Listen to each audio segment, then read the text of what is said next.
Recorded Books presents The House Where My Soul Lives. The Life of Margaret Walker by Maryemma Graham. Narrated by Kelechi Ezie. To Mom and Morona. In Memoriam, Norma Grice Alexander, 1953 to 2021. Margaret Alexander Williams, 1954 to 2022. Sigismund Alexander, 1952 to 2022. Marian Alexander Coleman, 1944 to 2022.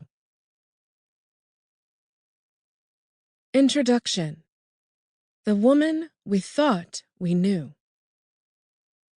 I have come through the doors of hell because I am Black, because I am poor, because I live in America, and because I am determined to be both a creative artist and maintain my inner integrity and my instinctive need to be free. Margaret Walker, 1980. I don't know when I first heard the name Margaret Walker, but I am pretty sure it was associated with the poetry reading contests I had entered frequently in a city claimed by de facto segregation. Augusta, Georgia, was certainly not rare, just as the recitation, which implied much more than simply reading, of widely circulating Black poetry was not.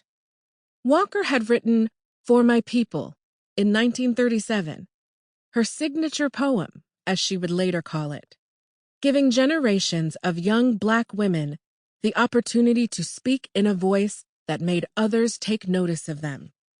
There must have been boys among us who read the poem well, but I can only recall the girls who were masters of the oratory that gave the poem a unique purpose.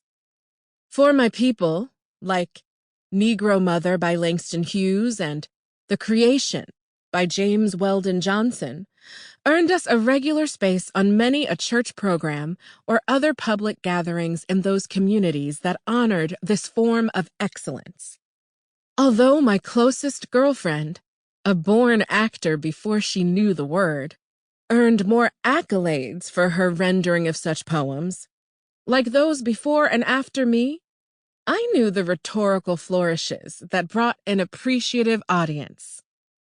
Such readings became a communal experience as much as they generated a sense of obligation, if not an understanding, that excellence was not simply an individual achievement.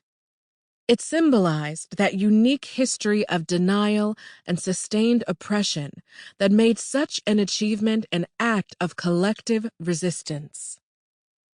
I did not meet Walker until years later, and it was not in the South.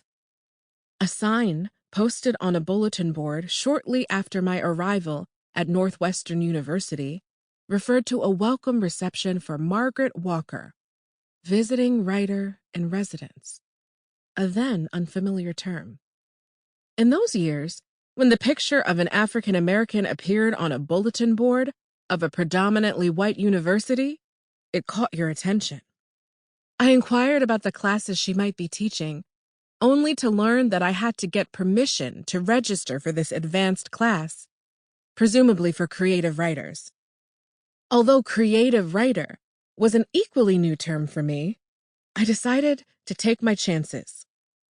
In the days before email, you presented yourself before a professor whose approval you wanted.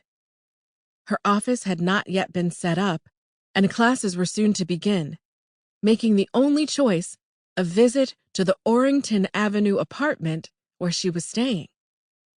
My childhood memories of the Walker I imagined, whose poem I had read, came back to me when I walked timidly to her apartment. Timid not in anticipation of meeting a famous writer or uncertain of what I would say, but because of the context of the times. I had been in Evanston a few days and felt a sense of isolation that was new to me. Northwestern would have a volatile situation on its hands well into the 1970s. Sample complete. Ready to continue?